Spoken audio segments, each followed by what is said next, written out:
Hello guys, എല്ലാവരും എന്തെടുക്കുന്നു? സുഖല്ലേ? ഞാനിവിടെ സുഖമായിരിക്കുന്നു എന്ന് പറയാൻ പറ്റില്ല, ഓക്കെ ആയിരിക്കുന്നു. അപ്പോൾ ഞാൻ ഇന്ന് സംസാരിക്കാൻ പോകുന്ന ടോപ്പിക് എന്താണെന്ന് വെച്ചാൽ സെൽഫ് ലവ് ആണ്.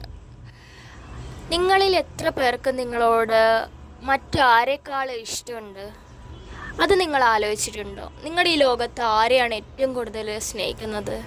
ഫ്രണ്ട്സിനെയാണോ, അല്ല പാരൻസിനെയാണോ, പാർട്ട്ണറിനെയാണോ, ആരെയാണ്? നിങ്ങൾ ഈ വീഡിയോ കാണുമ്പോൾ നിങ്ങളോട് തന്നെ ഈ ക്വസ്റ്റ്യൻ ഒന്ന് ചോദിച്ചു നോക്കണം. അപ്പോൾ നിങ്ങൾക്ക് കിട്ടുന്ന ഉത്തരം എന്താണെന്ന് ഒന്ന് നോട്ട് ചെയ്ത് വെക്കണം. ഒരു പെർട്ടിക്കുലർ പോയിന്റ് വരെ ഞാൻ എന്നെ ആയിരുന്നില്ല സ്നേഹിച്ചത്. കുറേ ആൾക്കാരുണ്ടായിരുന്നു എൻ്റെ ചുറ്റും.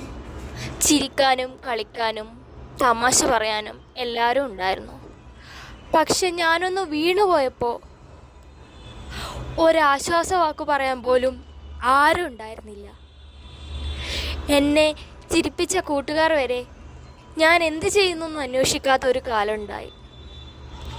ഉണ്ടായിന്നല്ല, ഞാനിപ്പോൾ ആ കാലത്ത് കൂടെയാണ് കടന്നു പോകുന്നത്. സെൽഫ് ലവ് എന്താണെന്ന് തിരിച്ചറിഞ്ഞ നിമിഷമായിരുന്നു അത്. ഒരുപാട് രാത്രികൾ ഞാൻ കരഞ്ഞിട്ടുണ്ട്. ഒരാൾ പോലും ആശ്വസിപ്പിക്കാനില്ലാത്ത കാര്യത്തെക്കുറിച്ച് ആലോചിച്ചിരുന്നിട്ടുണ്ട്. പക്ഷെ ഞാൻ വിചാരിക്കുന്ന എന്താണെന്നറിയോ, അതൊരു കണക്കിന് നന്നായി. എൻ്റെ ഉള്ളിലെ എൻ്റെ ബെസ്റ്റ് ഫ്രണ്ടിനെ, എൻ്റെ ബെസ്റ്റ് ഫ്രണ്ടിനെ എനിക്ക് കാണാൻ പറ്റി, എനിക്ക് തിരിച്ചറിയാൻ പറ്റി.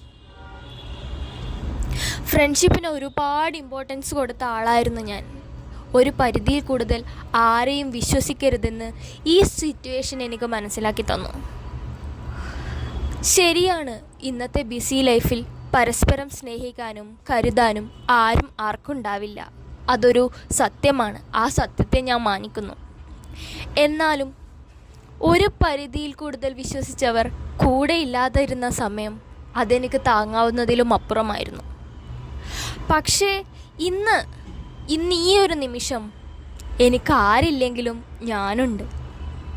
രാത്രി അലമുറയിട്ട് കരഞ്ഞ നിമിഷങ്ങളുണ്ടായിട്ടുണ്ട് എനിക്ക്. ആ സമയം ഞാൻ എൻ്റെ കവിളത്ത് വെച്ച് പറയും, വിഷമിക്കണ്ട, ആരും ഇല്ലെങ്കിലും ഞാനുണ്ടല്ലോ നിനക്ക്. അത് മതിയടോ, അത് മതി ഈ ജീവിതത്തിൽ നമ്മൾ തോറ്റുപോകാതിരിക്കാൻ. മാത്രമല്ല, ഇന്ന് ഈ അനുഭവിക്കുന്ന ദുഃഖവും വിഷമവും മാറുന്നില്ലൊരു വിശ്വാസം എനിക്കുണ്ട്. അതിന് കാരണം എൻ്റെ ഉള്ളിലുള്ള എന്നെ ഞാൻ തിരിച്ചറിഞ്ഞത് കൊണ്ടാണ്. ഞാൻ നിങ്ങളോട് പറയുന്നത്, ഒരു പരിധി വരെ എല്ലാവരും കൂടെ ഉണ്ടാവും.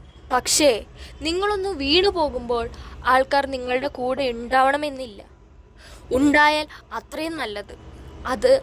അതുണ്ടെങ്കിൽ ഞാൻ പറയും, നിങ്ങൾ ഭയങ്കര ഭാഗ്യവാന്മാരാണ്. പക്ഷേ അങ്ങനെ ഒരു അവസ്ഥ വരുമ്പോൾ മാത്രം നിങ്ങളത് തിരിച്ചറിഞ്ഞാൽ അത് നിങ്ങൾക്ക് താങ്ങാവുന്നതിലും അപ്പുറമായിരിക്കും. അതുകൊണ്ട് നിങ്ങളെ തന്നെ തിരിച്ചറിയുക, നിങ്ങളെ സ്നേഹിക്കാൻ തുടങ്ങുക. ആരില്ലെങ്കിലും ഞാൻ ഒറ്റപ്പെട്ടു പോയില്ലെന്ന് നിങ്ങളെ ബോധ്യപ്പെടുത്തുക. നിങ്ങളെ ബെസ്റ്റ് ഫ്രണ്ട് ആക്കൂ, നിങ്ങളെ പാർട്ട്ണർ ആക്കൂ. ആ സമയം എല്ലാം നിങ്ങൾക്ക് കിട്ടും.